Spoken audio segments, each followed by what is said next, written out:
April projects. Okay, hi. Um,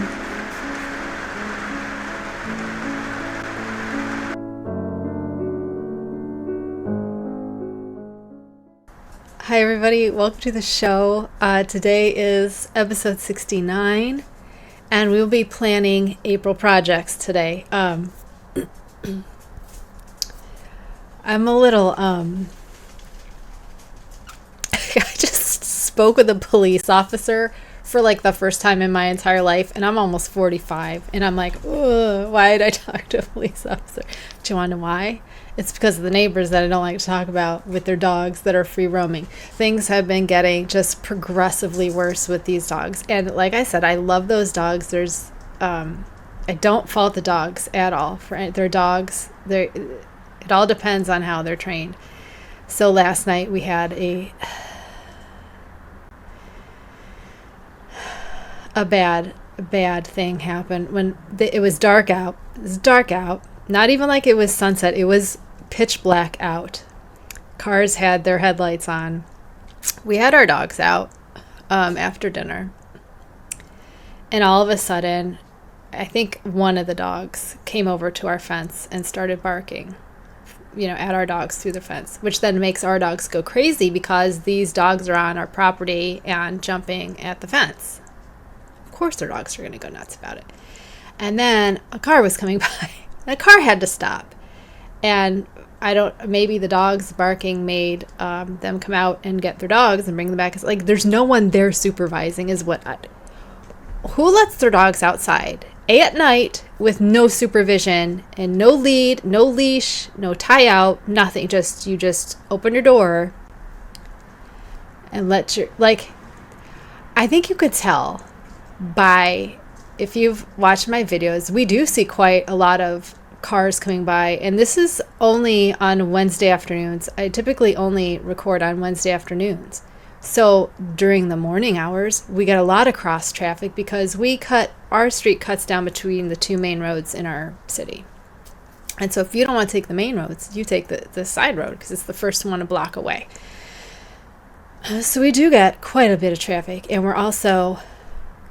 they're one house from the main street, which is one block from a major intersection. So, and another block to the on-ramp for the interstate. This is not a place where you would want your dogs to be going. Anyway, let's cut down some of that. So, long story short, I had to call the police because I called the dog warden. They don't do anything. They said, you have to call the police. Because this is a city ordinance issue of being dogs off leash. A dog at large is just a random stray dog that no one is claiming and it's just like roaming.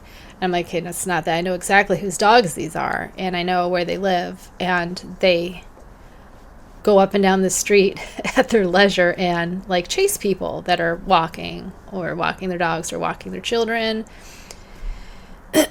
We also have a family that has a kid in a wheelchair, and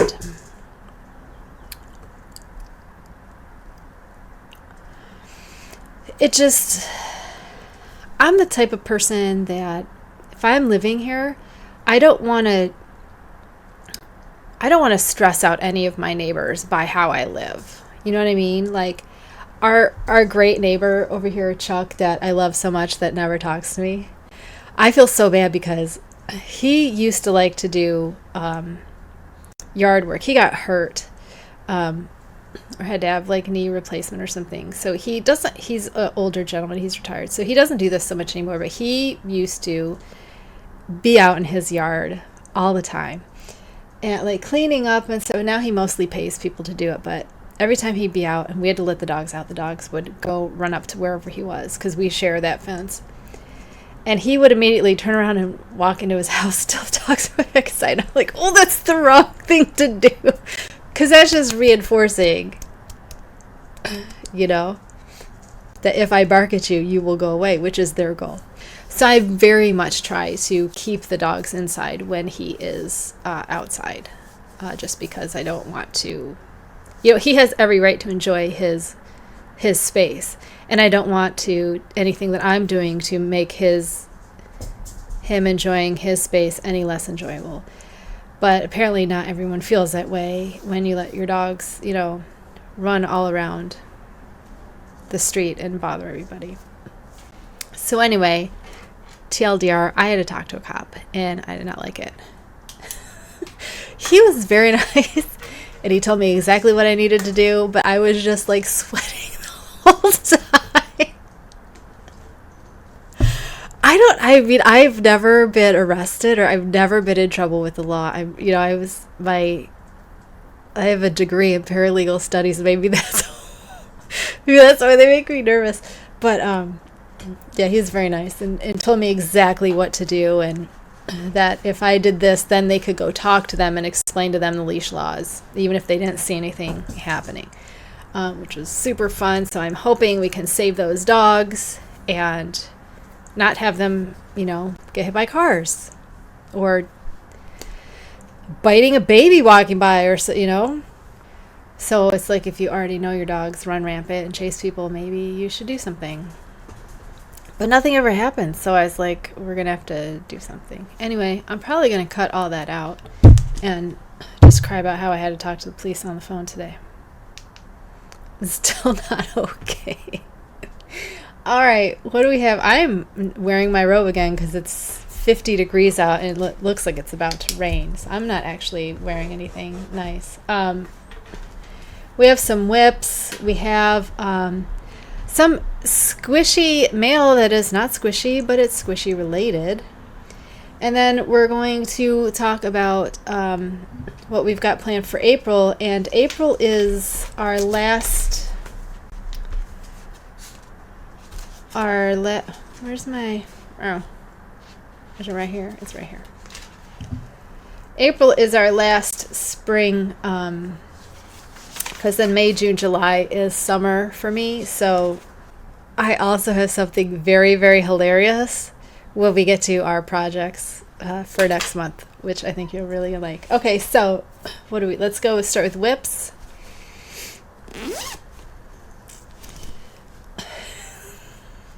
We're still on the top. We're still on the top. I know these look super long, right? But then once it does this, it shortens up. I want to see how much I got left. I got this left, so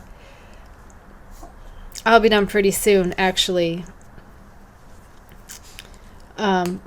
This is gonna have to be done. I'll probably have one more night on this, and then I'm gonna have to switch it to my after work project, because I'm gonna need to be able to weigh the end of it, so I know when I can start the bind off. Then we have dye project. This is Hawthorne Tonal Shawl.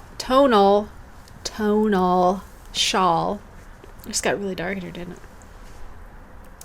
By Brianna K Designs. This is a free pattern. It's on Ravelry and it's on her blog. I have one complaint about this pattern, and I don't really like to complain about free patterns because they're free, right? My complaint with this pattern is there are no stitch counts. And so, like, I could, I guess, go to, it does have a chart. I could go to the chart and try to, but my eyesight is so bad. The chart's so small. I'm not trying to be able to tell. But I'm having trouble, because there are no stitch counts, of knowing, usually, especially when I go between color, I'll stitch count my last of that color before I start the next one to make sure everything's okay. And you can't do that with this, so I'm finding I have to fudge up here on the arms and make sure that the center, which is our focal point, make sure that this stays, good enough. So I would, if you are a beginner crocheter, don't do this. do not do this. This is too hard, and I'm pretty advanced. And it's not that it's too hard. It's that I don't know if the stitch count should be, all I need to know is if it should be odd or even or a multiple of whatever. But that's not given, and the chart is too small for me to see it. I don't know how much I could magnify it, I guess, to get in there and count, which I might do that for my next one. But because I am advanced enough, I can work around making sure that the point stays the same, and we're just going to fudge a little on the arms, which isn't going to matter because no one's going to look there anyway, and that's just going to be stretched out flat, so it doesn't matter. I hope.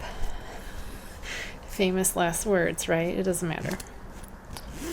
The other thing,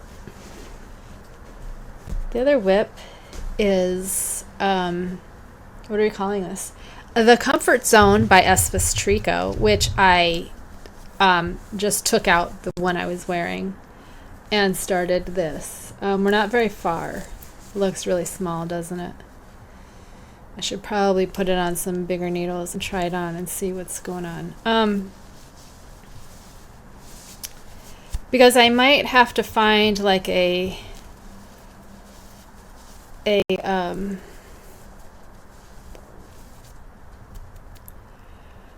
like I know the ending stitch count is going to be fine. I know that's going to be fine. I just don't know if my starting stitches is enough to do it down. You know what I mean? I don't know if that's going to be enough, or if I have to do a bigger around here. If I do bigger around here, I'm going to have to go down even more, another size for the ribbing. And like I should probably, can you even see it? You can't even see it. I should probably actually try this on before I go any further. I haven't worked on this all weekend. No, I did work on this all weekend. Yeah, I worked on this all weekend, so that's as far as I got. I did the twisted rib, and I didn't like it. And the way their twisted rib is you twist the knit, and that doesn't work for me. Because when I do that, my purl stitches flare out. So I like to twist the purls instead, and that makes it look like how it's supposed to look. It must just be that I make my purls looser or something. I'm not sure. So anyway, I don't like twisted rib. I don't like it. I don't know why I don't like it. I just don't like it. I didn't like it. So it also takes forever. Like ribbing, 2x2 ribbing, I can fly through. That is not a problem. But oh my gosh, to the twisted, no thank you. Or half twisted, I don't know. Not a fan. So anyway, I'm going to try that on. I'm going to put that on some bigger needles right after the show and try that on and see what happens. My squishy mail today is a little bit different because it's not actually squishy, and it's not a craft that I've ever done before. I don't want to say that I bought this on impulse, because this is something I've been wanting to learn. It's something I thought I would really, really like. And it also opens up the door for me to do a lot more things with dyeing and with, I know I've talked about before wanting to play with different fibers, like how I've really been liking mohair and more specialty fibers, more expensive fibers. I bought a spinner, and I don't mean a drop spindle. I had one of those, and it irritated the crap out of me because of the wrist movements. I was like, So then I was reading this one lady that has arthritis, and she has one of these. And this is the Electric Eel Wheel 6 from Dreaming Robots. I just put it together and I plugged it in and it was working fine. This is an electric spinner. so you don't have to do the treadles at your feet. It comes with he has a Facebook group where he asks your if he's doing a design, because he designs these. He's an engineer. I think he's very, very smart. So he will ask for input. What do you like? What don't you like? Would you rather have this? Would you rather have that? So on the first one of these, they had a foot pedal, and they said it was big and bulky, and they didn't like it. So he came up with this different foot that was still a foot pedal, but it can also be like a manual off or on-off switch. So either way, it has a thing for spinning Z and spinning S. This is the big one. The 6 is the big one. They also have the Nano, but the Nano is back ordered until June. And so I plan to get a Nano in June. My plan was to spin on the Nano and ply on the 6. But you could do the same things on each one. It's just one smaller and one. So I could do everything on this, I guess, if I wanted to. I just thought it might be easy to. I mean, because I've never. I can't believe I bought this, never spinning before, not knowing if I'm gonna even like it.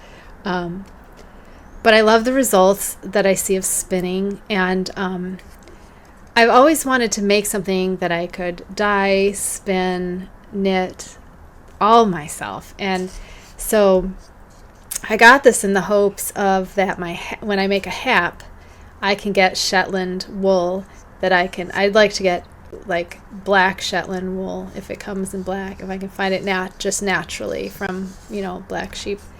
I don't know if it does. I don't know anything about Shetland wool. I don't know anything about the different fibers. I don't know anything about them. So there's a whole other rabbit hole to jump through, right? So what was I saying? Oh, so yeah, I was like, if I could find naturally black fiber, I could just spin it and make whatever I want. So that would be fun, where I wouldn't have to dye. It would just naturally be black, which means it's not going to be black. It'll probably be like blackish gray or blackish brown or whatever. The real cool part is your orifice hook here. It's got magnets.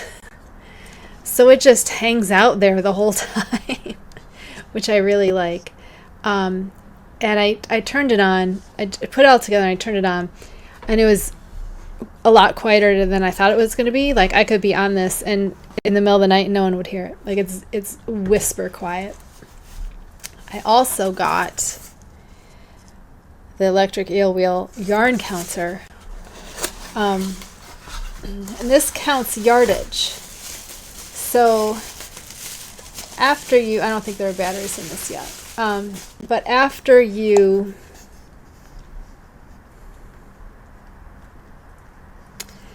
put the yarn through here, and then you do it, I think, half for bulky and more, like 1.5, and then more for it says in the manual. It also comes with a clamp, so you can clamp it down. I don't know how that works, but you clamp it down. And yeah, they said the clamp can go in, there's a hole at the top or a hole in the bottom. So whichever way, if you need to change for what you're doing, that was like what people said they wanted. The only thing I heard was that it's not backlit. The display is not backlit. That was the only thing I heard, that people were like, oh, for the next one you should probably make this backlit. And I have to say, they feel extremely well made. They don't feel like cheapy stuff. Like, this is really hefty.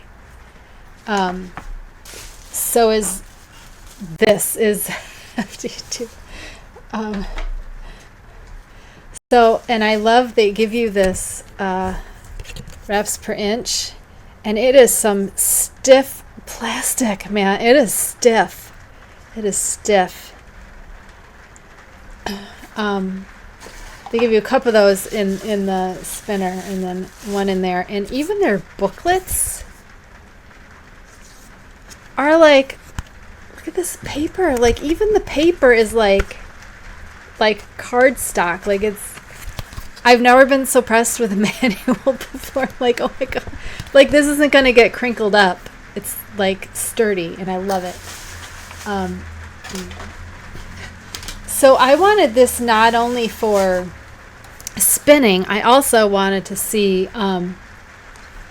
because I do a lot with weight, and that's how I estimate my yardage, is with weight. And I wanted to have a way to kind of check that, like to double check, you know, especially when I have balls left over that might be like 30 grams and I'm expecting so much yardage. I'd like to run it through here and see what that yardage actually is. It's starting to rain now. And, you know, I'm also curious, which I don't know how I would do this, because I want to know if dyeing yarn changes the changes the yardage. But that means I would have to completely undo a hank, you know, and run it through this, and then I'd have to retie it all up to dye. So I mean, I could do it. It would probably be a pain, and I'd probably do it like with bulky or something. You know, I do have some bulky that's non-superwash. I'm just curious to see if I'm felting non-superwash when I'm doing it. You know, like that shirt we tried to make out of the Aran that was 180, and it was not at all enough for a top, and I was like, this should have been enough for a top. Maybe I just didn't go high enough in my my needle size. I don't know, but I'd like to run it through this and see how much yardage there was, because it did not seem like there was what the label said it was. Anyway, so that's what I've got. Unfortunately, I don't have any spinning fiber, so I have ordered some. I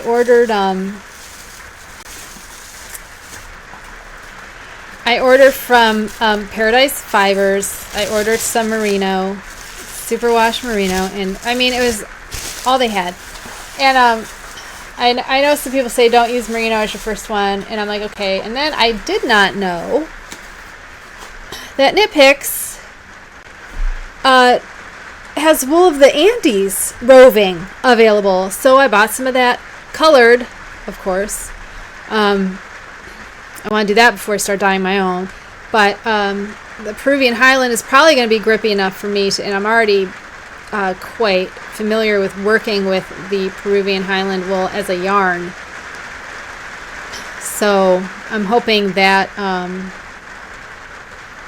will be easier yarn to work with. But the merino is going to get her first, so I'm going to try that first, and then if I'm having trouble, I'll set that down and wait for the, because Knitpicks ships from a warehouse 4 hours away from me. 4 hours away. Still takes them 2 weeks to get here. 2 weeks, 4 hours away. It's ridiculous. It's why I hate buying. I hate buying from them. So we'll see if it takes them 2 weeks to get here. Now, next month in April, after Dye Project, we have 2 open episodes. So I am thinking one of those might be something about spinning. If you're interested, actually, I don't care if you're interested. If I'm spinning, I'm going to talk to you about what I've learned spinning and stuff like that in like a month. Right? There's also one in May, so we might push it back to May or June, or you know, there's 2 more in July. So I mean, there's plenty of, but I'm still wanting to do a stash video. I'm thinking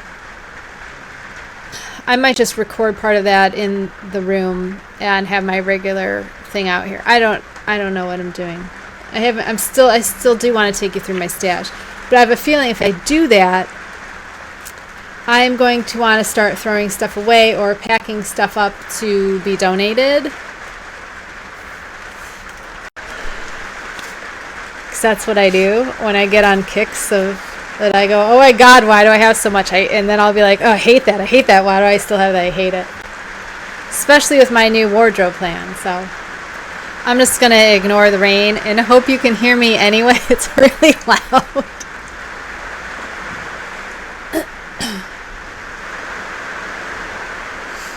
Okay, so April. Let me check the weather and see if this is going to. Oh goodness, this is going to go on for another 2 hours. So let's just trudge through, shall we? Okay, this is easy because dye project, half a Cardi.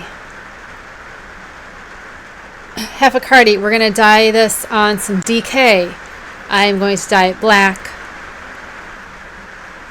I'm considering dyeing it charcoal, but I think I'm going to go with black for this. I don't think there's really anything else to say. I'm going to kind of mess around with the raglan thing and see if I can get it to fit the way I want to, which is exactly like that picture, but I want the arms to be, I might work it a little longer to where my arms are, to where my bottom of my arm, because I don't want to tighten my arm. That's like the worst thing. I don't want that. But because it's in a DK, it will be faster and it won't be a problem. Okay. So, where am I? I don't even know where I am. Okay, stash projects. We have two. First one we have is Cobblestone Heather from Wool of the Andes. This is a darker heather than the one we're working on.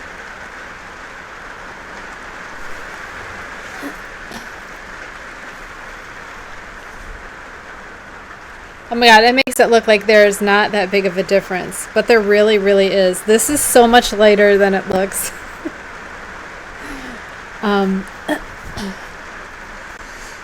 So we've got 3 balls of this. We'll do another top. Also in the stash, for the other stash, that'll be the night stash project, and then my main during the day projects. Or after work. Okay, so it's going to be between this and the half a Cardi of if it's during work or after work. These are the shorts. They're upside down. So this is the ribbing I was telling you about on the shorts. This is the same ribbing that is on my tops that we have right here. Same ribbing. Okay? Same ribbing. So this is the ribbing for worsted. So this is the stitch count for worsted. And then because I did these, I now have the stitch count for the ribbing on sport, which makes me so happy. So this already fits. We've already actually have here the shorts we made last year. We made them bare and then we dyed them black. No, this is a top. Hang on, where is it? Here. These are the shorts. Where are they? Here, there. I'll show you backwards. These are the shorts. So these have been blocked already. So you see the difference in blocking out the ribbing.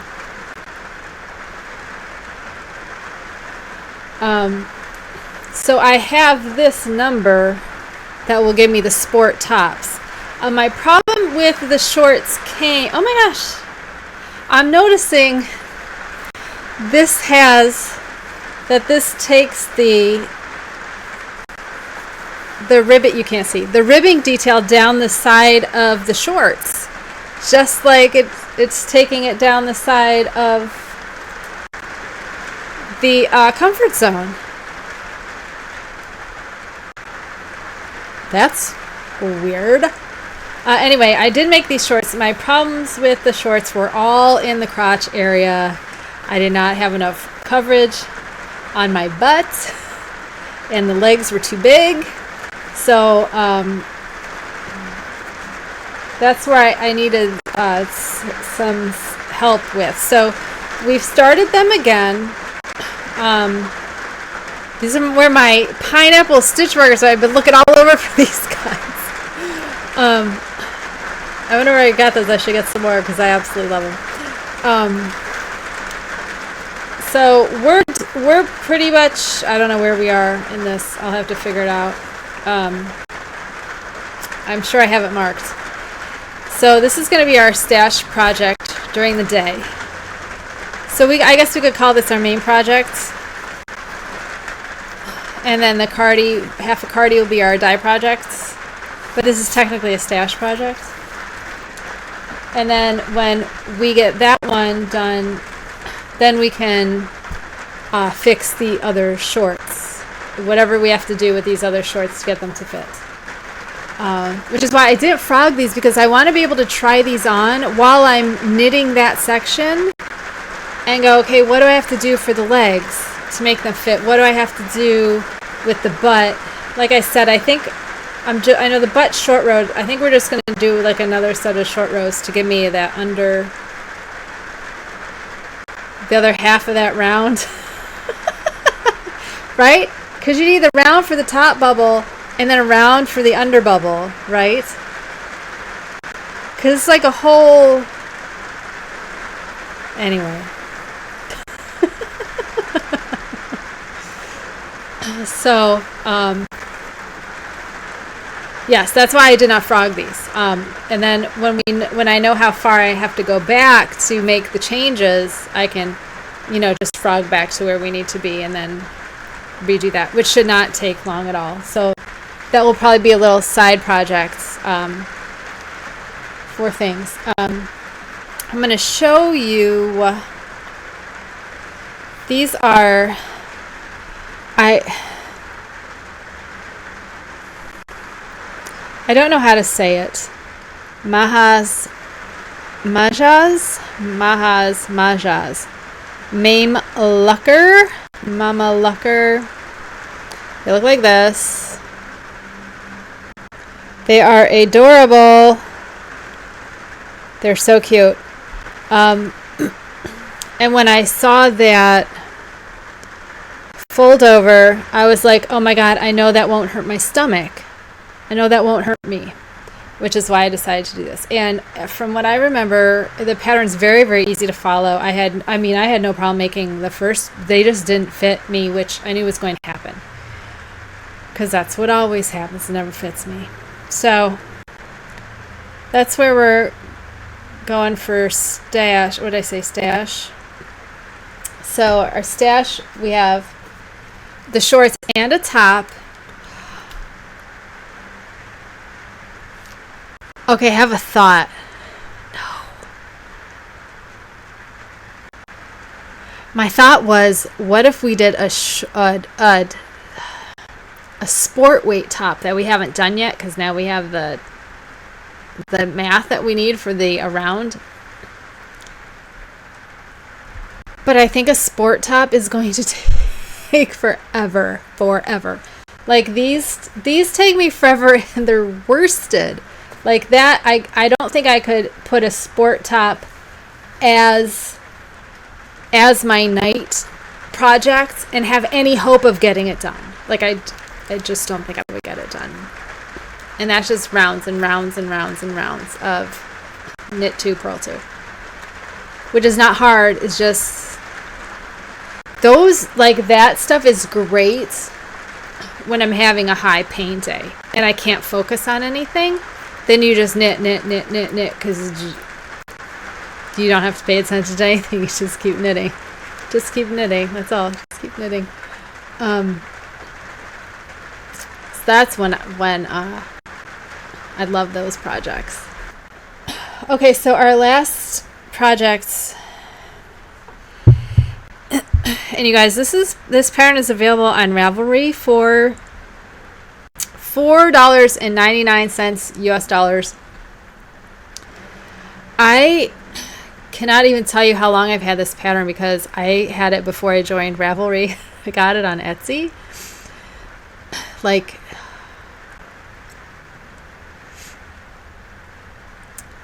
more than 10 years ago, I think. More than 10 years ago. Because we've been in this house for 8 years. So I think more than 10 years ago. Oh. I bet my Etsy would tell me. Hold on.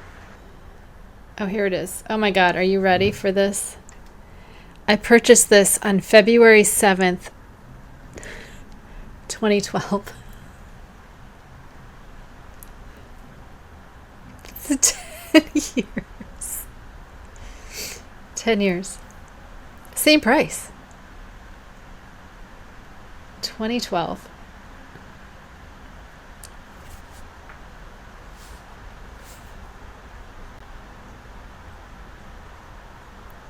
Isn't that hilarious?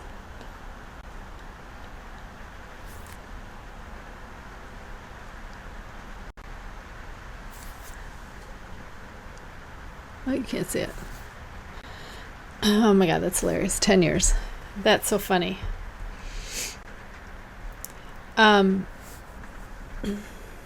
There are arm warmers, and they are crocheted.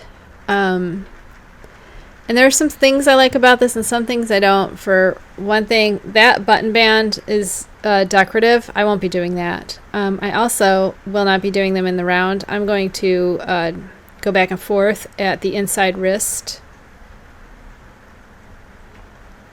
and inside wrist. I have to look over because you see this right here, this line right here. That is from it being done in the round. And that's your join. And I don't want to look at that. So I actually could work these flat. Joint mattress seam them. And that would leave a hole for the thumb. I might do that. I'm not sure. I got to read the pattern and see what it says. But yeah, I've been holding on to this pattern for a decade. So I like them because they're kind of scrunchy. And plus, because they're crochet, they're not going to take me 8 years. And what else I like about them is it's the same linen stitch as the shawl I'm doing, which I really enjoy linen stitch. So that's where this top comes in. I made this top, this was a Knit Picks, and it came out so holy. It was supposed to be worsted weight, and it just wasn't. So if I wanted to do this again, I would have to do it in a DK at the DK specs, the DK size, and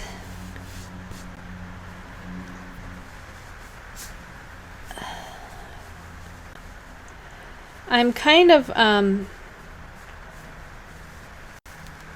I know exactly what this was. It was a bird one. It was like an English robin or something. And I liked the colors, but they were not colored. I cannot wear orange. I cannot wear orange. I cannot wear brown, orange. I can wear some yellows, but generally warm colors do not look good with my skin tone. So I overdyed this black, but I didn't overdye it at a very high depth of shade, so there's a lot of gray coming through, there's a lot of that burnt orange coming through, and different grays, different shades of gray coming through. So I have 2 skeins of this, and I have some left over that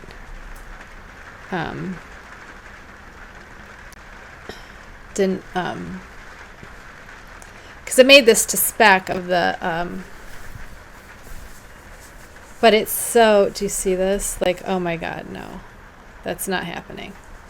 So I was like, well, do I want to redo this in DK? And I'm like, not really. So it's just been sitting there like, well, what do I do with it? So arm warmers, because that's fine. That'll be fine as arm warmers. So we're actually making arm warmers, and it's a miracle, but that miracle is because it's crochet. I just don't want to knit a tube of this on small needles. I just do 2 at a time. I don't want to do it. If I had 9-inch circulars, but they don't come in this size, then I'd think about it. But I really just don't want to.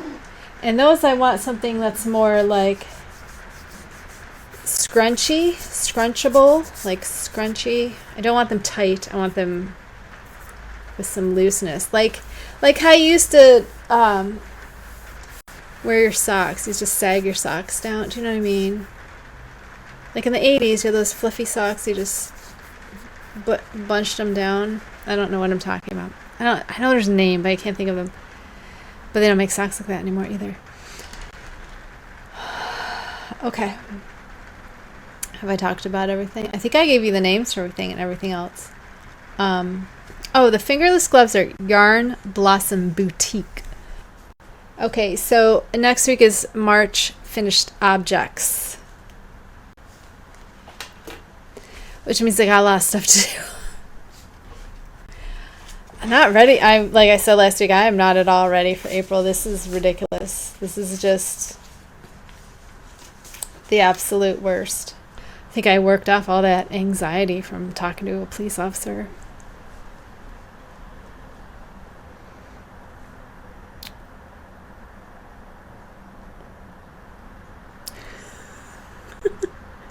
I just desperately don't want to get like retaliation from these people, because they seem like the type of people that would retaliate, since, I've seen them have screaming matches in their front yard. I'm sure the confirmation hearing is over because it's 4:30 maybe. I'd like to see if there's any more that I can see from it, because I've been watching I didn't watch the last 3, but I watched Ginsburg go through her confirmation and get her sworn in. So I watched the Anita Hill hearings too. So I do like to watch, especially as historic an appointment as this one. I'm very, very, very, very excited for our country right now. That I get to see this moment, and I'm so happy that I get to see this moment. Anyway, I'm going to go. So we'll see you next week for, what did I say it was? March Finished Objects. So take care of yourselves. Okay? Bye.